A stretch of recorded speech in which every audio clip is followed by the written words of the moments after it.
நம்ம எல்லாருமே நமக்கே தெரியாமல் ஒரு தப்பை அடிக்கடி நம்ம வாழ்க்கையில் செஞ்சுக்கிட்டு இருக்கோம். என்னன்னா, நான் சொல்கிறது தான் சரி அப்படின்னு பேசுறது. ஒரு ஸ்கூலில் டீச்சர் பசங்க கிட்ட சொல்கிறாங்க, நான் இன்னைக்கு ரொம்ப முக்கியமான ஒரு பாடத்தை நடத்த போகிறேன், நீங்கள் அதை வாழ்க்கை முழுக்க மறக்கவே கூடாது அப்படின்னு சொல்லி ஒரு கேள்வி கேட்டாங்க. அந்த கேள்வி என்னன்னா, 8 2 பிரிச்சா என்ன வரும் அப்படிங்கிறது தான். டீச்சர் ரொம்ப முக்கியமான பாடம் அப்படின்னு சொன்னதுனால பசங்க எல்லாரும் ஒரு விதமாக யோசிச்சு ஒரு பதில் சொன்னாங்க. ஒருத்தன் 4 அப்படின்னு சொன்னான், இன்னொருத்தன் 3 அப்படின்னு சொன்னான், இன்னொருத்தன் இல்லை ரெண்டுமே தப்பு, 0 தான் ஆன்சர் அப்படின்னு சொன்னான். இப்படி ஒவ்வொருத்தரும் ஒரு பதிலை சொல்லி நான் சொல்கிறது தான் சரி அப்படின்னு சண்டை போட்டுக்கிட்டு இருந்தாங்க.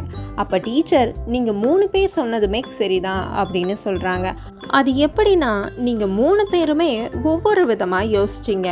நீங்கள் யோசித்த விதத்துலேருந்து பார்த்தா நீங்கள் சொன்ன பதில் சரிதான். ஆனால் நீங்கள் சொன்ன பதில் சரி அப்படிங்கிறதுனால மற்றவங்க சொன்ன பதில் தப்பு அப்படின்னு ஆயிடாது. அவங்களோட பார்வையிலிருந்து பார்க்கும்பொழுது அது ஒரு வேளை சரியாக இருக்கலாம். அதனால் வாழ்க்கையில் எப்போவுமே நான் சொல்கிறது தான் சரி அப்படின்னு யோசிக்காமல் சொல்லக்கூடாது. இதுதான் நான் சொல்ல வந்த பாடம் அப்படின்னு சொல்கிறாங்க.